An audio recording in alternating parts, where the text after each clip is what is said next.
Parlons fake news avec Stéphane Corr. Bonjour Stéphane. Bonjour Alexis. Avec une étude, quelle énergie, avec une étude publiée il y a quelques temps vis-à-vis des vieux et des jeunes et de leur rapport avec les fake news. Et ce qui est assez étonnant, je trouve, les vieux ne sont pas forcément si sages que ça face aux fake news. Les plus de 50 ans, pardon si je vous ai qualifié de vieux.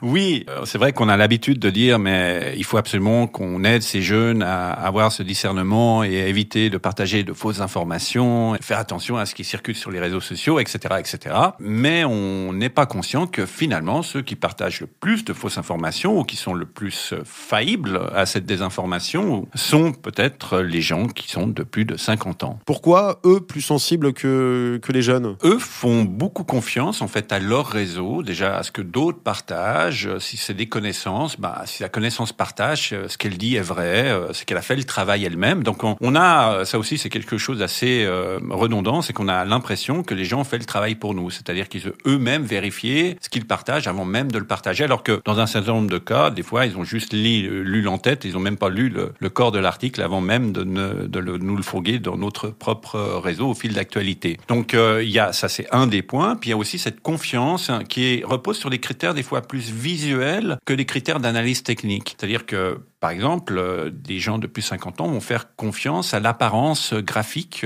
d'une source d'information. Alors que c'est un photomontage. Ou que simplement, ce faux site d'information aura une apparence tout à fait respectable et sera très propre, très bien construit, mais simplement l'information sera fausse. C'est-à-dire le contenant sera génial, mais le contenu sera discutable. Et donc, aujourd'hui, oui, il faut s'intéresser au contenu parce qu'un blog pourri, si vous permettez l'expression, pourra très bien fournir une information tout à fait crédible et un site qui semble bien sur tout rapport au niveau visuel pourra fournir une fausse information. Les jeunes, ils sont moins sensibles aux fake news parce que peut-être mieux informés maintenant via l'école, via des interventions comme vous en milieu scolaire? Alors je dirais, je serais pas trop affirmatif là-dessus. Par contre, ce qui est propre vraiment aux jeunes générations, c'est ce qu'on appelle la plasticité cérébrale, c'est-à-dire qu'ils ont la capacité à s'adapter à des changements. Quand on leur démontre les choses, on les accompagne, il ne s'agit pas de leur dire voilà, ça c'est vrai, ça c'est faux, mais de les accompagner dans la compréhension de l'information. Ils sont beaucoup plus flexibles que peut-être des générations plus anciennes, plus âgées, et ils vont accepter en disant ah ok, si tu me démontres les choses comme ça et que moi-même je peux évaluer le problème, je suis d'accord de changer de position par rapport à ça. Et donc on a cette flexibilité-là qu'on ne retrouve pas forcément plus tard, où les points sont plus ancrés, plus solides.